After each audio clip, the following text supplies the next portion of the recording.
বিদেশে শেষ মুহূর্তে কিছু কেনাকাটা করলাম দেশে নিয়ে যাব জন্য। প্রথমবার বিদেশে এসেছি, সবার জন্য টুকিটাকি কিছু না কিছু তো নিতেই হবে, কি বলো? এই কয়েকদিন তো শুধু ঘুরে বেরিয়েছি, আর আজকে বের হয়ে পড়লাম শপিং করতে। কয়েক ঘন্টা পরে ভোরবেলায় আমাদের ফ্লাইট, আর রাত্রেবেলা আমরা বের হয়ে পড়লাম শপিং এর জন্য। মালদ্বীপ থেকেও আমি টুকিটাকি কিছু কেনাকাটা করছিলাম, আর এখন শ্রীলঙ্কা থেকে শেষ করব বাকি কেনাকাটা। তবে এখানে এসে কি রেখে কি নিব সেটাই বুঝতে পারতেছি না, আর সব জিনিসের প্রাইস শ্রীলঙ্কা একটু বেশি। আর এমনি তো আমরা অনেক লেট করে ফেলছি, রাত হয়ে গেছে, তাই বেশিরভাগ দোকানই এখন বন্ধ।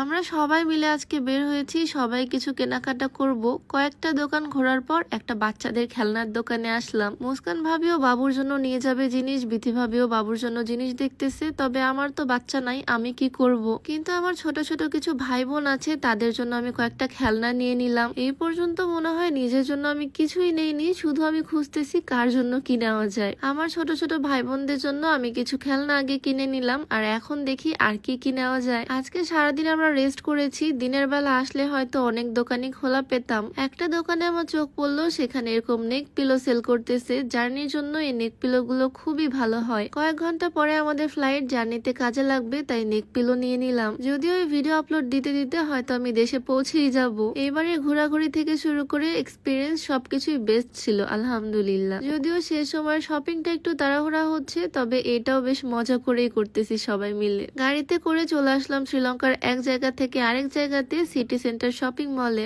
এখানে অনেকগুলো দোকানই খোলা আছে, তাই ভাবলাম এখান থেকে বাকি কেনাকাটাটা সেরে ফেলবো। শ্রীলঙ্কার এয়ারপোর্টেও আমি এ ধরনের রঙিন দোকান দেখেছি। এইগুলো দোকানে খুব সুন্দর সুন্দর পারফিউম, সোপ পাওয়া যায়। ফার্স্ট আমি পুরো দোকানটা ঘুরে ঘুরে দেখতেছি কোন সোপটা নেওয়া যায়, কোন পারফিউমটা নেওয়া যায়, আর তারপর একটা পারফিউমের সেট পছন্দ করে নিলাম। মন চাইছে আরো অনেক কিছুই নিতে, বাট ট্রাস্ট মি অনেক এক্সপেন্সিভ সবকিছু। এমনিতেও এই ট্যুরে প্রায় আমাদের 7 লাখ টাকা শেষ। কষ্ট করে চলাফেরা করলে এরকম ট্যুর 3-4 লাখে দেওয়া যায়, বাট আমরা প্রচুর বিলাসিতা করছি, দামি দামি হোটেলে থাকছি, অনেক রেস্ট করলাম। তাই আর কি শেষ মুহূর্তে এসে টাকা পয়সার দিকে তাকিয়ে কিপটামি না করে ইচ্ছা মতো শপিং করা শুরু করে দিলাম। তবে এখান থেকে যে কি নিয়ে যাব কিছু মাথায় আসতেছে না, সেজন্য সাবান শ্যাম্পুই ভরে ভরে নিচ্ছি। বডি ওয়াশ থেকে শুরু করে শ্যাম্পু, চকলেট, সাবান এগুলো দিয়ে ভরতেছি। এবার নিজে এসে ফিল করলাম বিদেশ থেকে সবাই কেন সাবান, চকলেট এই জিনিসগুলো নিয়ে যায়। আমি চকলেট একটু বেশি করেই নিচ্ছি, কারণ দেশে ফিরেই আমার বার্থডে ট্রিট হিসেবে সবাইকে বিদেশি চকলেটই দেওয়া যাবে, একদম এক ঢিলে দুই পাখি হয়ে যাবে। কেনাকাটা যেন শেষই হচ্ছে না, আরো অনেকগুলো সাবান অ্যাড করে ফেললাম। শুধু চিন্তা করতেছি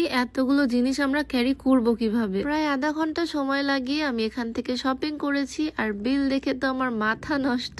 লম্বা একটা বিল এসেছে। এখান থেকে আমরা 18,000 প্লাস টাকার কেনাকাটা করে ফেললাম। তবে আমার কেনাকাটা এখানেই শেষ না, আরো কিছু জিনিস নিব।